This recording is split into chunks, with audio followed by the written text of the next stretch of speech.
আজিৰ সমাজত বহুত ছোৱালীক লাগে ইজি মানিটো গমেই পাইছে।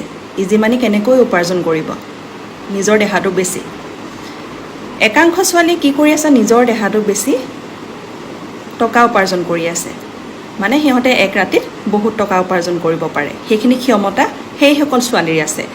যোনখিনি ছোৱালীয়ে নিজৰ মাক দেউতাকক ফাঁকি দি আহি চহৰত আহি এই ধান্দা চলাই আছে। আৰু সেই দেহা বিক্ৰী কৰি খোৱা কিজনীৰ কাৰণে আমাৰ নিচিনা নৰ্মেল ছোৱালী হাজাৰজনী বদনাম হৈছে। সিহঁতে এক ৰাতিত 20-30 হাজাৰ ইনকাম কৰিব পাৰে, কাৰণ আমাৰ নিচিনা নৰ্মেল ছোৱালীৰ দৰমহা চাগে মাহত 15,000 ওপৰত নহয়। আচলতে মই সেইটোৰ ওপৰতে মই দুটামান কথা ক'ব বিচাৰিছোঁ। আৰু প্ৰথমে মোৰ এইটো ভিডিঅ' বৈকুণ্ঠ প্ৰিন্স দাদালৈ আগবঢ়াইছোঁ, কিয়নো আপোনালোকে এটা সংগঠন খুলিছে। আপোনালোকে যোনটো নদী নাৰী জাগ্ৰত শক্তি যোনটো সংগঠন খুলিছে পৰকীয়া প্ৰেমৰ ওপৰত, আচলতে সেই সংগঠনটো প্ৰত্যেকটো অঞ্চলত হ'ব লাগে। যেনেকৈ বীৰ লাচিত অসম প্ৰত্যেকটো অঞ্চলত এটা এটাকৈ সংগঠন খুলিছে, আচলতে সেইটো আপোনালোকৰো হ'ব লাগে। ময়ো বিচাৰোঁ গুৱাহাটীতো আপোনালোকে জল্দি আহক।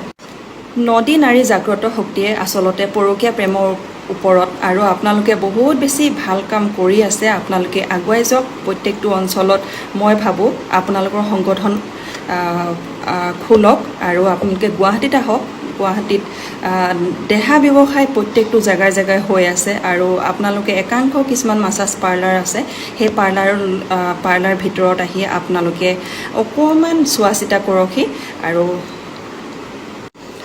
আৰু এই মাছাজ পাৰ্লাৰ বিষয়ে মই এইটো কাৰণে ক'লোঁ, মই জনামতে দেহা ব্যৱসায় তাৰ মাছাজ পাৰ্লাৰবিলাকৰ ভিতৰত বহুত হয়। আচলতে বহুতে মোক যেতি বেয়াকৈ ক'ব পাৰে, মোৰ প্ৰতি ক্ষোভ ৰাখিব পাৰে, কিন্তু মই দেখি আহিছোঁ মোৰ চকুৰে।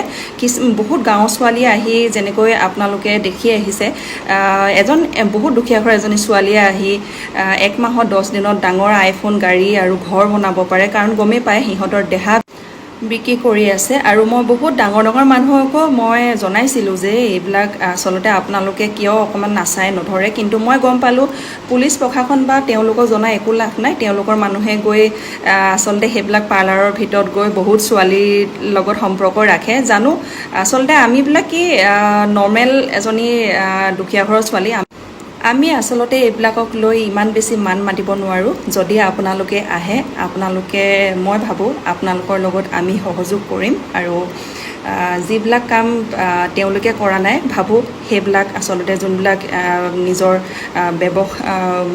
দেহাৰ ব্যৱসায় কৰি আছে তেওঁলোকক আচলতে মুখাখন খোল খুৱাম বুলি ভাবিছোঁ। আৰু তেওঁলোকৰ আচলতে মই ভাবোঁ তেওঁলোকৰ চেহেৰাটো সকলো ৰাইজে দেখক, আৰু এইবিলাক অতি সোনকালে বন্ধ হওক।